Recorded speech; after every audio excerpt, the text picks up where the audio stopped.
మనము ఈరోజు మత్తయి 11:28లోని ఆత్మీయమైన మాటలను ధ్యానిద్దాం. అక్కడ జీసస్ క్రైస్ట్ ఇలా అంటున్నారు, శ్రమపడుచున్న వారందరూ, భారముల చేత బరువెక్కిన వారందరూ నా యొద్దకు రండి, నేను మీకు విశ్రాంతి ఇస్తాను.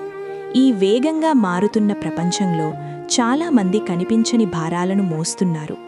ఆందోళన, ఒత్తిడి, బాధ, నిరాశ, మనసుకు అలసట. బయటకు చూస్తే అన్నీ బాగానే ఉన్నట్టు కనిపించినా మనసులో మాత్రం అలసటతో నిండిపోతుంది. అటువంటి పరిస్థితిలో యేసు మనలను ప్రేమతో పిలుస్తున్నారు, నా యొద్దకు రండి. ఇది ఒక బలవంతపు ఆజ్ఞ కాదు, ప్రేమతో నిండిన ఆహ్వానం. మీరు ఎవరైనా, మీ గతం ఎలా ఉన్నా, మీరు ఇప్పుడు ఎలాంటి పరిస్థితిలో ఉన్నా ఈ ఆహ్వానం మీ కొరకు ఉంది. శ్రమపడుచున్నవారు, భారముల చేత బరువెక్కినవారు అనే మాటలు మన జీవితంలో ఉన్న బాధలను స్పష్టంగా చూపిస్తాయి. కొందరు కుటుంబ బాధ్యతలతో అలసిపోయి ఉంటారు. కొందరు గతపు తప్పుల వల్ల పశ్చాత్తాపంతో బాధపడుతూ ఉంటారు. మరికొందరు భవిష్యత్తు గురించి భయంతో జీవిస్తున్నారు. ఇంకొంతమంది ఎవరికీ తెలియని అంతర్గత పోరాటాలను ఎదుర్కొంటున్నారు. కానీ యేసు ఈ భారాలను పట్టించుకోకుండా ఉండరు. ఆయన మన బాధలను గుర్తించి మనలను తన వద్దకు పిలుస్తున్నారు. ముందు నీ జీవితాన్ని సరిచేసుకునిరా అని కాదు, ఎలా ఉన్నావో అలా రా అని అంటున్నారు. రండి అనే పదంలో ఒక గొప్ప ఆత్మీయ అర్థం ఉంది. ఇది ఒక నిర్ణయం, మన స్వశక్తిపై ఆధారపడకుండా దేవుని వైపు తిరగడం. మనం చాలాసార్లు మన సమస్యలను మనమే పరిష్కరించుకోవాలని ప్రయత్నిస్తాము.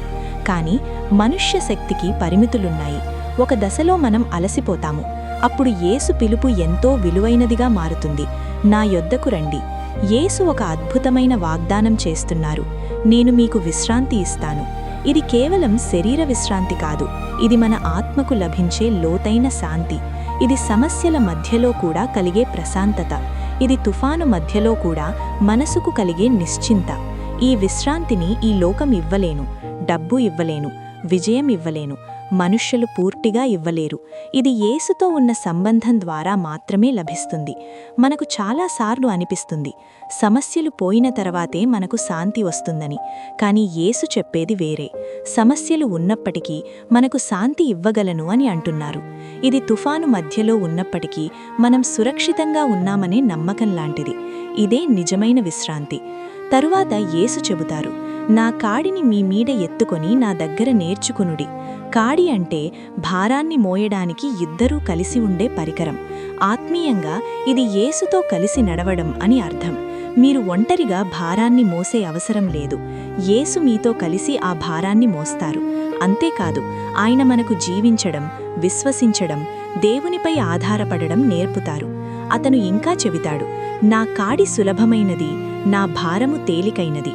అంటే జీవితం సమస్యలు లేనిదిగా మారిపోతుందని కాదు, కానీ యేసుతో కలిసి నడిచినప్పుడు ఆ భారాలు తేలికవుతాయి. మీరు మీ బాధలను ఆయనకు అప్పగించినప్పుడు మీ హృదయంలోని భారము తగ్గిపోతుంది. పరిస్థితి మారకపోయినా మీ మనసు మారుతుంది. మన జీవితంలో ఎన్నోసార్లు మనం చాలా ఒత్తిడికి గురయ్యాం. ఆ సమయంలో మనం ఏమి చేశాం? మనమే మోయడానికి ప్రయత్నించామా, లేక యేసుకు అప్పగించామా? చాలాసార్లు దేవుడు పిలుస్తున్నా మనం మన బాధలను వదిలేయము. మనం ఆందోళన పడుతూనే ఉంటాము. కానీ యేసు చెబుతున్నారు, నాకు ఇవ్వు. అప్పగించడంలోనే నిజమైన స్వేచ్ఛ ఉంది. ఈ సందేశం మనకు గుర్తు చేస్తుంది, దేవుడు మన జీవితంలో ప్రతి చిన్న విషయాన్ని కూడా పట్టించుకుంటాడు. పెద్ద సమస్య అయినా, చిన్న సమస్య అయినా ఆయన దగ్గరకు తీసుకురావచ్చు. ఆయన ప్రేమ వ్యక్తిగతమైనది. ఆయన జాగ్రత్త ఎల్లప్పుడూ ఉంటుంది. ఇప్పుడు మన మనసును పరిశీలిద్దాం. ఈరోజు మీరు ఏ భారాన్ని మోస్తున్నారు? ఏ ఆందోళన మిన్ను బాధిస్తోంది? ఏ భయం మీ శాంతిని దోచుకుంటోంది? అవి ఏవైనా కావచ్చు. ఇప్పుడు వాటిని యేసు దగ్గరకు తీసుకెళ్ళండి.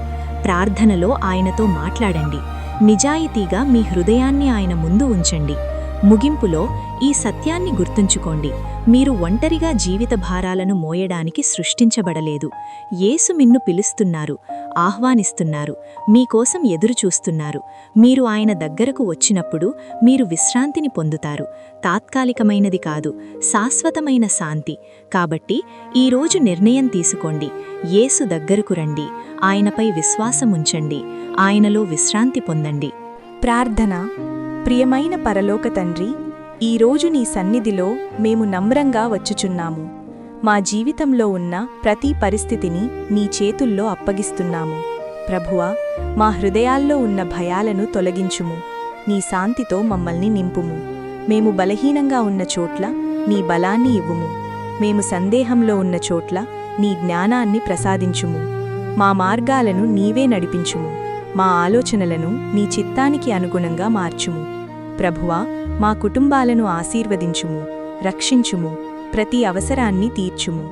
ఈ రోజంతా నీ సన్నిధి మాతో ఉండని, నీ కృప మమ్మల్ని కాపాడని. మేము చేసే ప్రతి పనిలో నీ మహిమ ప్రతిఫలించునట్లు మమ్మల్ని నడిపించుము.